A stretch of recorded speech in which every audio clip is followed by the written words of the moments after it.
Hey fam, Wendy here, aka the Thrifty Sewist, and I'm back with another beginner sewing video. And today I want to talk about how to get accurate seam allowances and how to measure them. So let's go ahead and jump right in. My first tip is to actually just measure your seam allowance. So grab your favorite measuring tool. For me, it's my seam gauge, and actually measure and mark out the seam allowance on your fabric. So let me go ahead and move the camera. And by the way, that background noise is my baby monitor, as I feel like I say in every video. So if you hear that, I apologize. All right, okay, so here's my fabric. So let's say I wanted to do a 1/2 inch seam allowance. Okay, this is my favorite measuring tool, as I said. I'm going to slide my little slider here to a 1/2 inch. It actually is at a 1/2 inch. Okay. And what I'm going to do is just mark that down the fabric. Now, this is my favorite marking tool. It is a washable pen, water erasable, which means the first time I throw the fabric in the wash, that marking will come out. Or if I want to wear the garment before washing it, I can just spray a little water on it, let it dry, and then that mark will be erased. Okay, so take your favorite marking tool, and if I was going to use my seam guide here to measure, I would put the 1/2 inch mark, which is the blue arrow, at the edge of my fabric, and then mark a 1/2 inch all the way down. Oh, that was a little off. Okay, so mark it all the way down. And of course, this fabric is cut really jagged. I cut them super quick, so, you know, it's not going to be perfect, but just to give you the idea of how this would work. So I would measure a 1/2 inch all the way down, and then what I would do is go through and connect those lines to mark my seam. Okay, likewise, if you had, you know, a ruler or something like that, that would obviously probably be a little bit easier. Measure my 1/2 inch from the edge of the fabric, and then just mark that line, just like that. Okay, and then all you would need to do from there is grab your second piece of fabric, pin those together, and then you would sew just right on that seam line. Okay, just like that. So while you're sewing, just make sure that your needle is basically tracing that line that you marked. Okay. If you didn't want to actually mark your fabric, or you didn't have a marking tool, you can also use some type of seam gauge, whether that be some washi tape on your sewing machine, or some type of seam gauge you can buy like this. That helps as well. It just, again, keeps your fabric aligned, gives you just a guide to look at here on your needle plate, so that your seam allowances are accurate and even. There are also a lot of times measurements right on the needle plate. So if I could zoom in here, you can see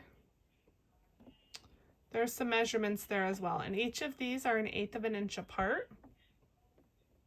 So I know right here, this number 1, that's my 1 inch mark. You can't even see my finger pointing at that, or the number 1 right up here above my finger. That's the 1 inch mark. So that would be a 1 inch seam allowance. So use whatever guides you have, whatever is going to be most helpful to you. Let's zoom back out here. I also love this little tool. And this comes in handy because, as you can see, it has a bunch of different measurements on it. And I will sometimes use this to make sure I'm using the correct seam allowance. So what I'll do is I will put my needle down, and then I will just butt this up against the needle. So for example, if I'm doing a 1/2 inch seam allowance, there's my 1/2 inch marking. And I will just put this right up against the needle. See if I could zoom you in a little bit here. I'll put this right up against the needle so that I know the edge of this is about where my fabric should be. And then I could use this little grid here to kind of estimate that. Another way I like to use this tool is to measure my seam allowance after the fact, just to make sure that I'm accurate. So after I sew my fabric together, what I would do is just hold this up to the seam allowance, make sure I'm using an accurate seam allowance, whatever that may be. And then I can measure that at different points on the seam allowance, just to make sure I'm accurate all the way down.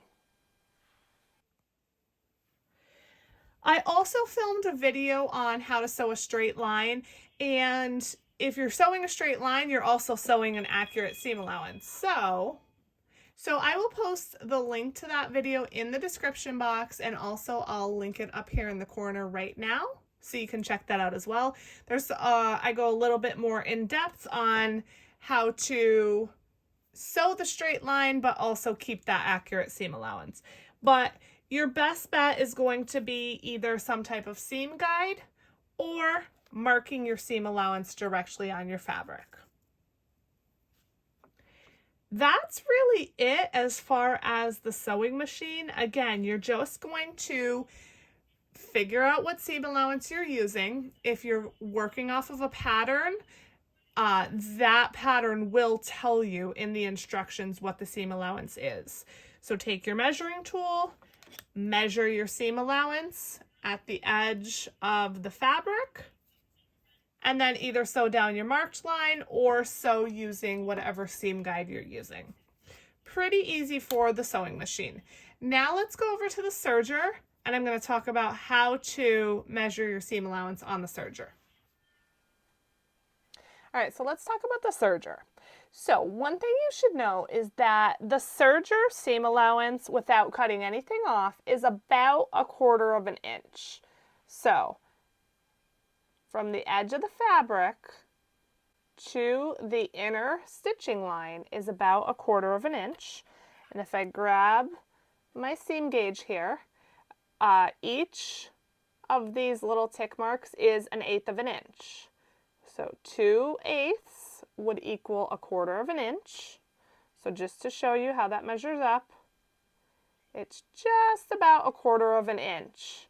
So if you have 1/4 inch seam allowance on your pattern, if you're sewing it on a serger, you're not going to cut anything off. You're automatically going to have 1/4 inch seam allowance.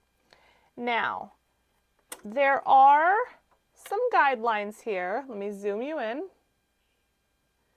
There are these little guidelines here on my serger. I have the Brother 1034D. It's a very popular machine. I can't speak for other sergers, but this one has these markings. So if I were to measure,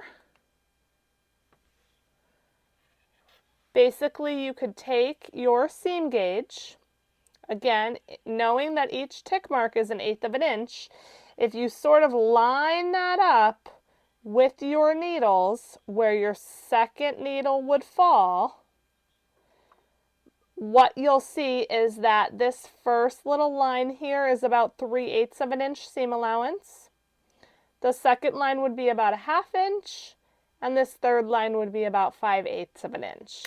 So you can use those as your marking to line up your fabric with whichever marking you need according to what seam allowance you're using.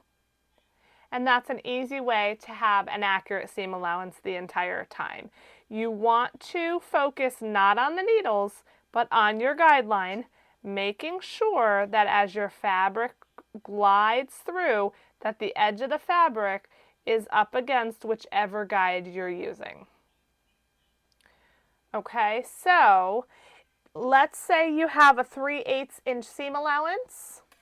Once again, knowing that the serger seams, without cutting anything off, are about 1/4 of an inch.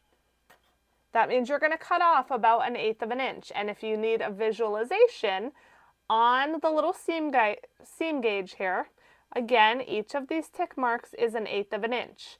So if I put my blue slider at 3/8 here, you can see that this portion I'm covering with my finger is 1/4 of an inch, and I have 1/8 of an inch left.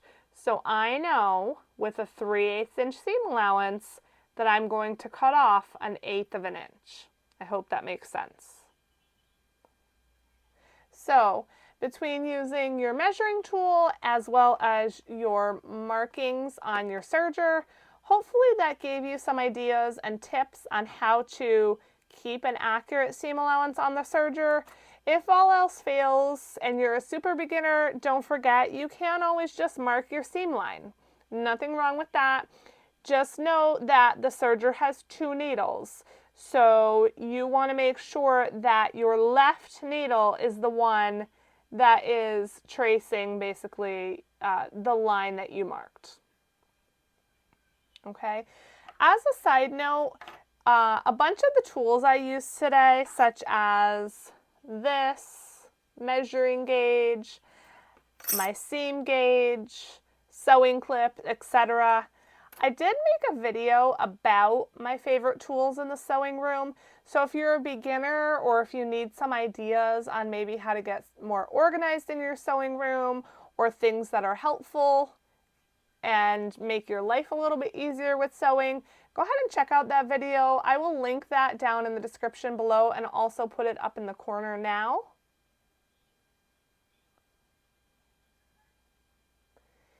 If you like content like this, please consider subscribing. It does help my channel. It helps me make more of these videos for you. And sewing is my passion, so I love to spend my time making how-tos and helpful videos. I do appreciate every single person that subscribes, likes the video, makes a comment, takes the time out of your day to watch my videos. I just truly appreciate it. In the comments below, let me know what else you'd like to learn about sewing. And until next time, bye fam!